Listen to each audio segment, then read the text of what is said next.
पांचों पांडव युधिष्ठिर, भीम, अर्जुन, नकुल और सहदेव पितामह भीष्म तथा विदुर की छत्र छाया में बड़े हुए। उन पांचों में भीम सर्वाधिक शक्तिशाली थे।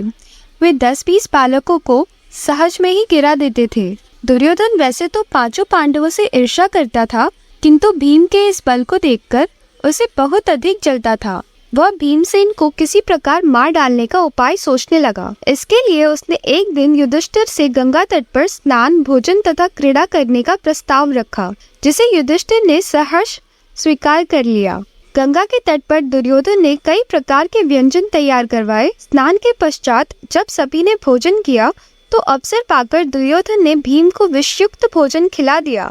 भीम विष के प्रभाव से बेहोश हो गए। बेहोश हुए भीम को दुर्योधन ने गंगा में डुबो दिया। भीम डूबते हुए नागलोक में पहुंच गए। वहां पर उन्हें भयंकर विषधर नाग डसने लगे और विषधरों के विष के प्रभाव से भीम के शरीर के भीतर का विष नष्ट हो गया और वे सचेतावस्था में आ गए। चेतना लौट आने पर उन्होंने नागों को मारना आरंभ किया और एक के बाद एक नाग मरने लगे। भीम के इस विनाश लीला को देखकर कुछ नाग भागकर अपने राजा वासुकी के पास पहुंचे और उन्हें समस्त घटना से अवगत कराया। नागराज वासुकी अपने मंत्री आर्यक के साथ भीम के पास आए। आर्यक नाग ने भीम को पहचान लिया और उनका परिचय राजा वासुकी को दिया। वासुकी नाग ने भीम को अपना अतिथि बना लिया।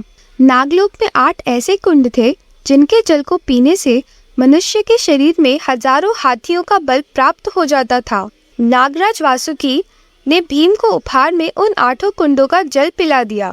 कुंडों का जल पी लेने के बाद भीम गहन निद्रा में चले गए। 8वें दिन जब उनकी निद्रा टूटी तो उनके शरीर में हजारों हाथियों का बल आ चुका था। भीम के विदा मांगने पर नागराज वासुकी ने उन्हें उनकी वाटिका में पहुंचा दिया। इस प्रकार हजारों हाथियों का बल प्राप्त करके भीम लौट आए। तो फ्रेंड्स, आशा करती हूँ कि मेरे द्वारा सुनाई गई यह छोटी सी कथा आपको पसंद आई होगी।